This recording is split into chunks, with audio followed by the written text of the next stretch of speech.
Howdy and welcome everyone to the April Appsmith Release Jam. This is a get-together to review some of the latest announcements, features, improvements, and get a glance of what we have been working on.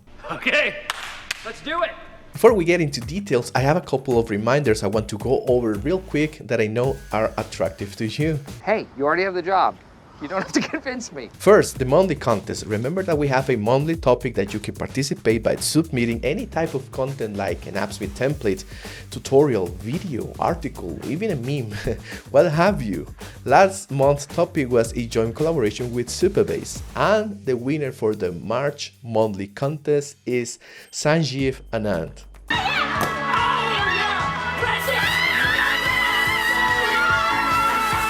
Sanjeev built a unique Kanban board with Supabase that features Appsmith custom widgets, drag and drop capabilities, real-time updates, and integrations with Supabase as the backend.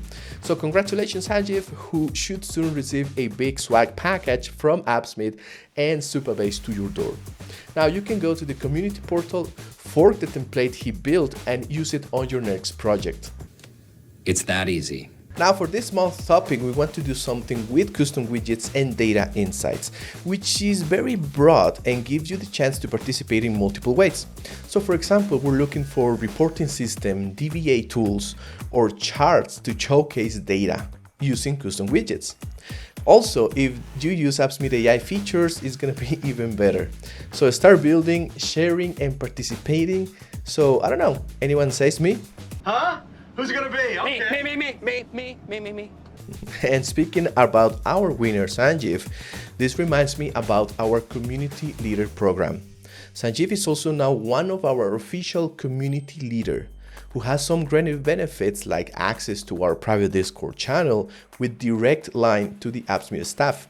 Also recognition in our community newsletter and social media, which is a great way to promote freelancing services in case you are a freelancer. And also obviously a big swag pack and much more. Okay. Here's your badge. Thank you, Michael.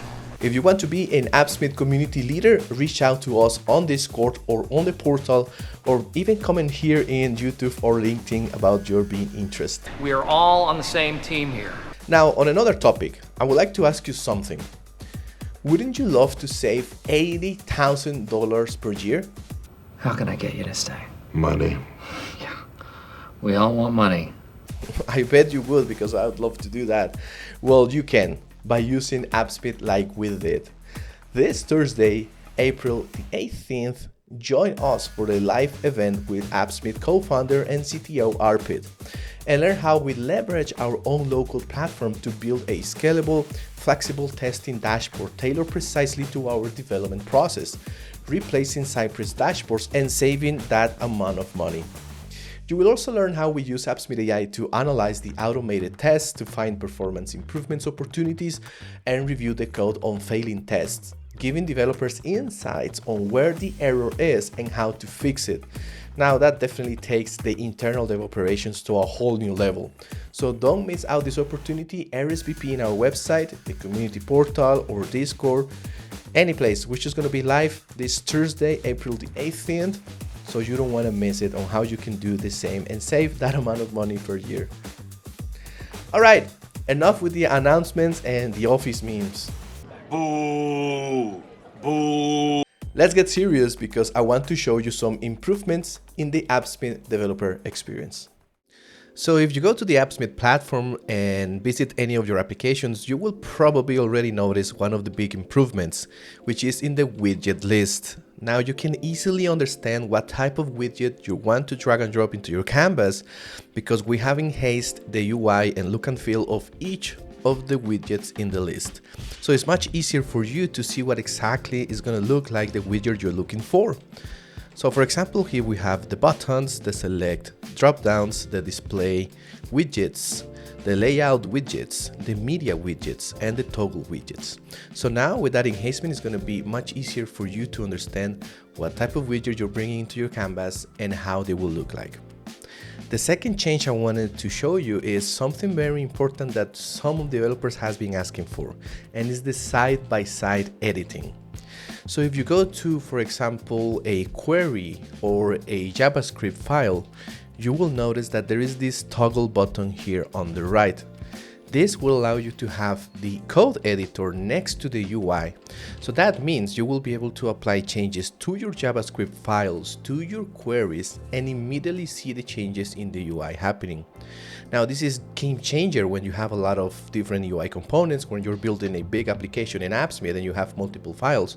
So you don't have to go back and forth between JavaScript files, your queries in the UI. This is going to give you a much faster developer experience, and it's now live on all of the different Appsmith versions out there.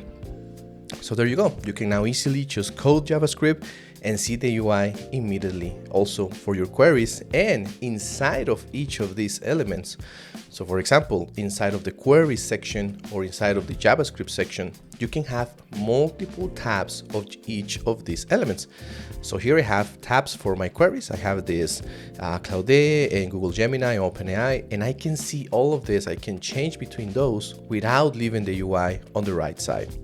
So there you go. You might have not noticed that icon, but that's what it is. Very powerful, a small icon that now you have the ability to side-by-side coding and building the UI in Appsmith. Now, this is part of the improvements in the UI and the preparation for a big launch that we are cooking in terms of the user experience when building the UI in Appsmith. I can't say much yet, but it is something remarkable to build future-proof layouts and design systems. Now, let's switch gear to another topic. Appsmith workflows.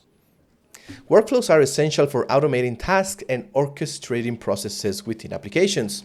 Developers can automate critical tasks based on business rules and requirements. For example, ticket assignments or notifications in a customer support workflow, or complex data processing operations for data warehousing, or even ETLs.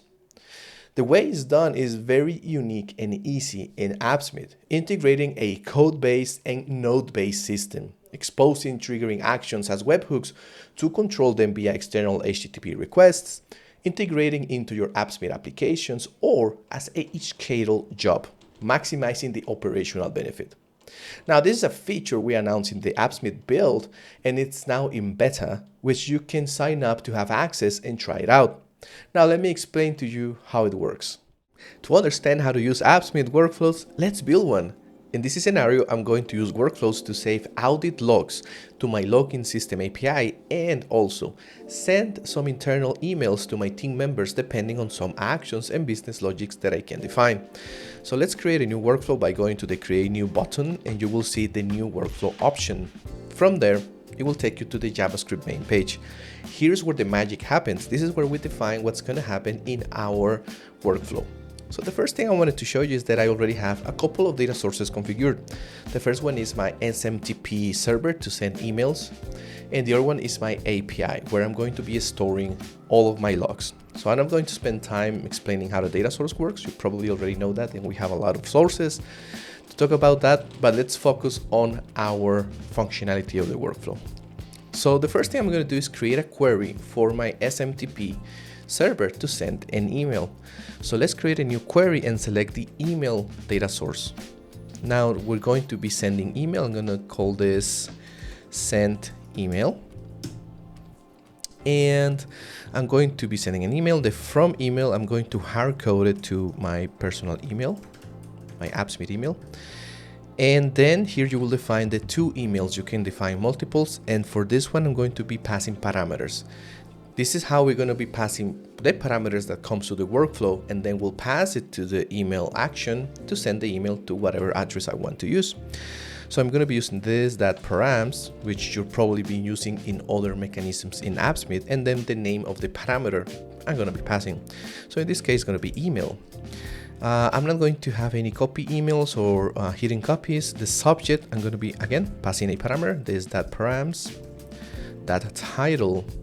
How I'm going to be sending for now, since this is just a test, I'm going to be using plain text, and then the body, again, this .params, .body. So I'm going to be passing the parameters to this action. You could send attachments also on the SMTP functionality in Appsmith, but for now we don't have file attachments. So let's go back to our JavaScript object, and here we only have one function. This is the main function. Now you could have more functions to, order your code the way you need, but the main important one is this execute workflow function, which is an asynchronous function that receives a data parameter. That is where all of the parameters that we send to the workflow are going to come in, and we're going to be using that to pass data to our different actions. So let's delete this and let's do const email. We're going to be saving the result of executing the email, and we're going to use await and call our function, in this case the send email that run. And here we have to pass the parameters that this function is going to be expecting. Now remember, we set up the email, we set up the title, and also we set up the body. So that's what we have to send in our parameter object here. So let's do that.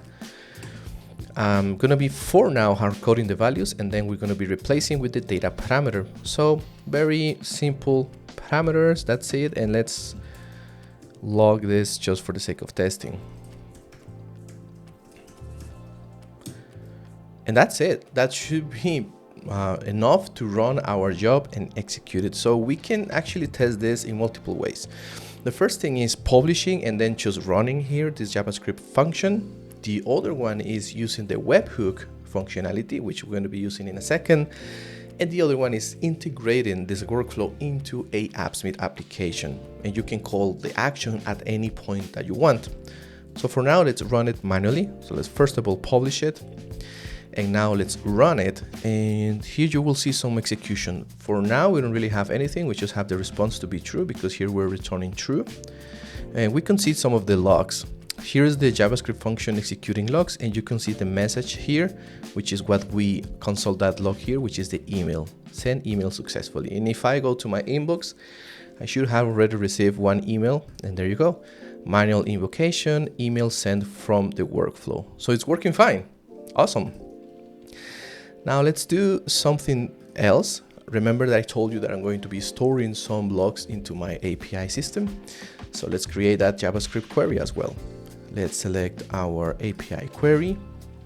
And this is going to automatically pre-fill some of the information of my API, like the authentication headers, the base URL of my API. So it's going to be much simpler for me just to build this. And this one I'm going to be calling store log. I'm going to be storing the log in my API system. And the URL is /logs. This is going to be a post request because we're going to be storing a log. And then we have to send the body parameters in here. Now, the way we do that is, for now, I'm going to be doing it hard-codedly so we can test it actually works. So let me send the body of this. So here's my JSON, very simple. I'm just going to be passing the user who executed this action to the login system, what the action was, and what object to the system this action was performed. So let's run it to see if it's actually working. And there you go. Here we have the response. And if I go back to my API system where I'm storing the logs, I should be able to see it. There you go. So that's working great. Now let's replace this hard-coded values with the parameters again, passing parameters to my action. So very simple. Again, we're just going to be using the this.params, in this case user, this.params action, and this.params object. Very simple to pass parameters to this action. So let's go back to our main JavaScript execution of the workflow, and let's do something very similar to what we just did. Okay, so let's call const log. It's going to be equal to await our store log. That's the name of the function that run. And again, we have to pass some parameters. And the way we're going to be passing in that is, for now, again, hard-coded, and then we're going to be replacing with the data object. So this is my object, again, for now, hard-coded.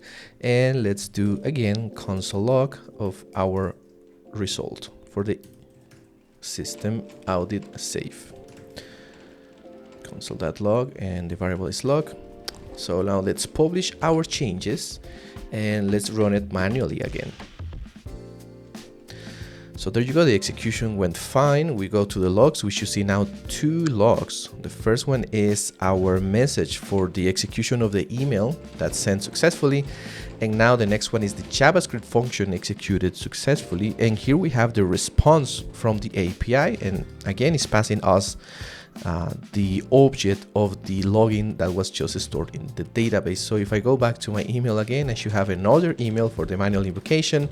And if I go to my login system, I should have another log created. And there you go, manual log from workflows. And there it is. So it's working fine with hard-coded data. Now let's remove the hard-coded data and actually use parameters. So we can call this from a Postman request using the webhook API, or also integrating into an Appsmith app. So all we have to do is just change this to values from the data object. So as you can see in the execute workflow function, we have the data, and we're going to be retrieving the data.email, data.title, and data.body to pass to our email execution query. And also in the log, we're going to be replacing this with some actual variables. For this one, I'm going to be sending in the user the same email that's triggering the email sent. The action are going to be saying new event created and passing as a string literal the title of the event that was created.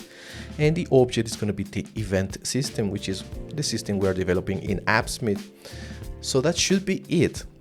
Let's publish our workflow and let's go to the configuration or the settings.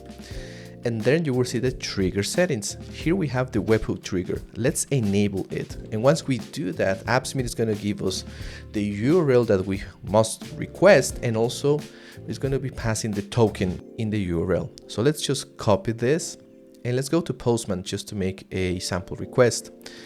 Again, this is a post request to the webhook. Let's paste the URL that Appsmith gave us, and then we have to pass some body variables, because that's what's going to come in the data object in the execution of the workflow. So here I'm just going to be sending an object.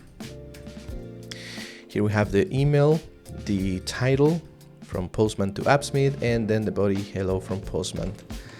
So let's send this request, and let me make this bigger. So as you can see, we have a status 200, that success is true, and also we can see the workflow run ID. This is important because now we can see the run logs and see this one in specific. It starts with 6 EU and it finished with 7. So let's go to our workflow once again, and we see our run history here in the very bottom. There you go. We have the one we just run. It starts with 6 EU and finishes with 7. So we can see all of the steps of this workflow when it started. And here you can see the parameters we sent via the body of the request. Then the send email that run. Then the store log run and the response from that specific query. So it worked perfectly. If we go to our email again, here you go, I have an email from Postman to Appsmith. And if I refresh my login system, I should have a new log entry. And there you go, new event created from Postman to Appsmith, and it's the event system. So it's working perfectly using the webhooks. Now, the last thing I wanted to show you in terms of workflows is how could you integrate this into your Appsmith app. So let's go back to the home page, and I have this event management system application. Let's edit it. And before doing that, I'm going to give it a name to this workflow. I'm going to call it email plus log. So let's edit our application. And here I have a event management system, very simple, where I can create new events, edit the events, save to my favorites, add to my calendar, etc. It's all based upon the API, the same API system that I'm using for the logs. So I have this, let me show you a model that you can create a new event. So we go to our widgets. You will see that I have this model, and in this model I have the form to create a new event. And in the create event action, I have some elements. The first thing is obviously creating the event itself, executing the update of the events. So I'm going to be adding a new event to this specific workflow. So let's create a new onSuccess event, and I'm going to select execute a query, and I'm going to create a new query. This query is going to be pulling the workflows. And here I'm going to select the name of my workflow. Remember, we call it email plus log, the request type, trigger workflow. And now here we have to pass the parameters that we need to send into the body. So I'm going to be passing this object right here. The first thing is, for now, I'm going to be hard-coding the email address because we don't really have an email field in this event creation. And then the title, I'm going to be passing the information from the title in the UI. So as you can see, we have this field right here, and the ID is title. So that's the one I'm going to be passing. And then the body, I'm going to be passing the description, which is this WYSIWYG editor that we have in the form. So now we can again tie this to the UI event. So let's go back to our UI, to the button, and we should have that action at the very end. There you go, workflow query 1.run. So let's deploy our application and let's create a new event. This is gonna call from event management. Just gonna pick anything here, whatever date, whatever topic, and then hello from the Appsmith app. So let's create the event. And now we can see the event is successfully created.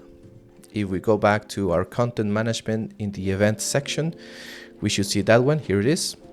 And in theory, if the workflow triggers successfully, I should go back to my email, and there you go. A new email was sent using the title of the event we just created. And if we go back to our login system, there you go. There is a new log created, new event created from event management. So there you go. That's how easy you can create a workflow. Define the different actions that is going to be executing the workflow via the webhook trigger, or also integrating that into your current Appsmith application. It is definitely a game changer. So there you go. That's everything we had to cover for this month. Thank you so much for joining. Let us know in the comments if you have any questions. Are you excited about these launches? Do you have any feedback? Let us know, and also join our community portal, the Discord channel, and obviously subscribe to our YouTube channel to be in the loop for all of the videos that we are preparing, all of the tutorials, so you can get onboarded with all of the new features that Appsmith is launching. Until the next one, and I see you this Thursday. Remember, this Thursday, April 18th, we have an appointment with the Appsmith CTO and talk how you can save $80,000 a year using Appsmith. Bye-bye.